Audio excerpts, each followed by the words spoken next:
गणपतीच्या पूर्वी मुंबईतील खड्डे बुजवले जातील असं मंगलप्रभात लोढा यांनी म्हटलंय। मुंबईकरांसह बाप्पाला खड्ड्यांचा सामना करावा लागणार नाही असं देखील मंगलप्रभात लोढा यांनी म्हटलंय। लोकशाही संवादमध्ये मंत्री मंगलप्रभात लोढा यांनी ही ग्वाही दिलेली आहे। महत्त्वाची बातमी आपण पाहतोय। गणपतीच्या पूर्वी मुंबईतील खड्डे बुजवले जातील असं मंत्री मंगलप्रभात लोढा यांनी म्हटलं।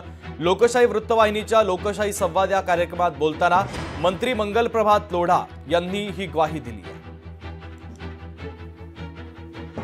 हा इतकी मोठी मुंबई आहे की हा मुंबईमध्ये कुठेही आपण गेले, हॉस्पिटलमध्ये गेले, कॉलेज स्कूलमध्ये गेले, रेल्वे स्टेशनवर गेले, तो काय काय असे जे त्यामध्ये इम्प्रूव्हमेंट पाहिजे। तो खड्डा पण एक समस्या आहे। आता 15 दिवसापासून महानगरपालिकाने युद्ध पातळीवर काम सुरू केलं आहे। आज 3 वाजता माननीय मुख्यमंत्रीची बैठक आहे, 2:30 वाजता आहे। तो त्यामध्ये ते विशेष हा वरीज आहे, मुख्यमंत्री उपमुख्यमंत्री दोघे राहणार आहे की मुंबईचे खड्डे कसा बुजायचे त्यावर ते गणपतीचे आगमनचे पूर्वी गणपतीचे आगमन सुरू झालंय, पण लगेच त्याचे 7 दिवस पूर्ण कसे करायचं ते खड्डा बुजतील। म्हणजे बाप्पा येईपर्यंत बाप्पाला त्या खड्ड्यांचा सामना करावा लागू नये, खड्ड्याचा सामना करावा लागेल नाही ना, मुंबईकरांना पण खड्ड्याचा सामना करावा लागेल नाही।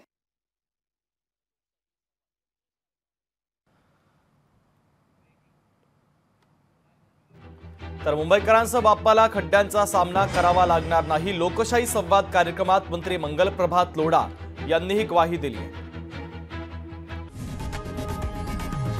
लोकशाही मराठी ऐका, पहा, जागरूक रहा।